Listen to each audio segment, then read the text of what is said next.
Boker Tov, il est 8h heure de Jérusalem, 7h heure de Paris. C'est l'heure du premier journal d'information ce matin sur Studio Kalita, relayé sur les ondes de Radio J à Paris. Dans un discours de 43 minutes prononcé hier soir au Kfar HaMaccabiad près de Ramat Gan à l'occasion du lancement de la campagne officielle électorale du Likoud, le Premier ministre Binyamin Netanyahou a fustigé la gauche israélienne et la presse qui selon lui font tout pour mettre fin au pouvoir de la droite en Israël. Il a accusé Benny Gantz et Yair Lapid de se déguiser à l'approche des fêtes de Purim en candidats de la droite alors qu'ils sont selon lui bien à gauche. N'ayez pas honte de vous identifier à la gauche, c'est permis d'être à gauche, a déclaré le Premier ministre qui a salué par ailleurs les membres de la liste électorale du Likoud en affirmant « Vous, au moins, vous n'avez pas été choisis par des conseillers médiatiques ». Réagissant à ce discours, le parti bleu-blanc de Benny Gantz et de Yair Lapid a accusé le Premier ministre, je cite, de poursuivre sa campagne d'incitation et de mensonge. Monsieur Netanyahou est prêt à tout dire pour détourner l'attention des enquêtes judiciaires le concernant.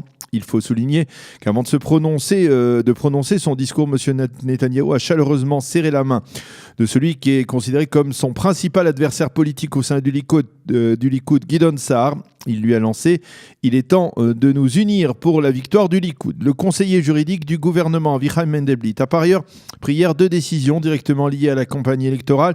La première a été d'affirmer que rien n'empêchait le général de réserve Tal Rousseau de figurer dans la liste électorale du Parti travailliste. Il faut rappeler qu'une polémique avait surgi quant à la date précise de la libération du général Rousseau de Tsahal.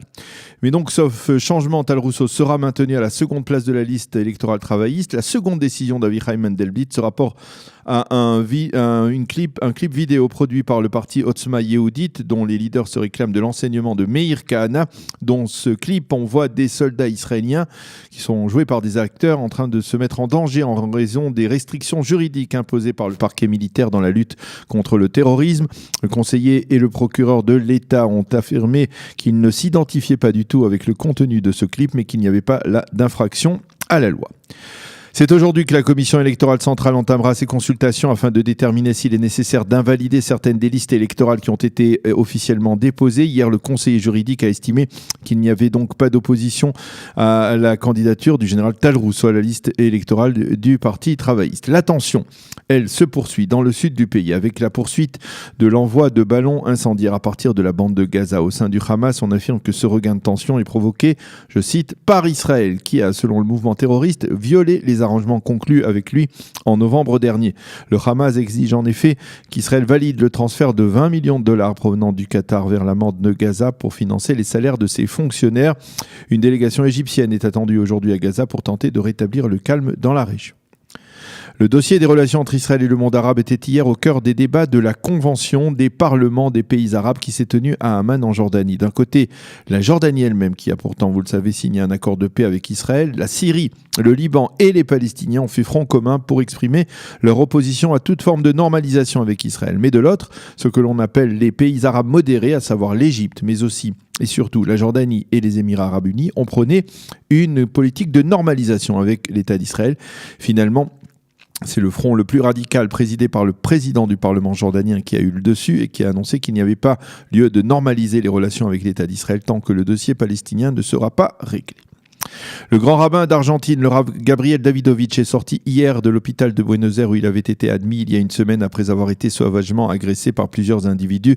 Le rabbin avait eu plusieurs côtes brisées, mais son état s'est considérablement amélioré.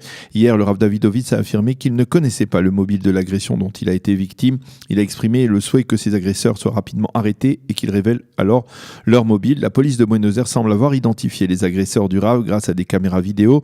Au sein de la communauté juive de Buenos Aires, on a décidé d'attribuer au grand rabbin une protection rapprochée.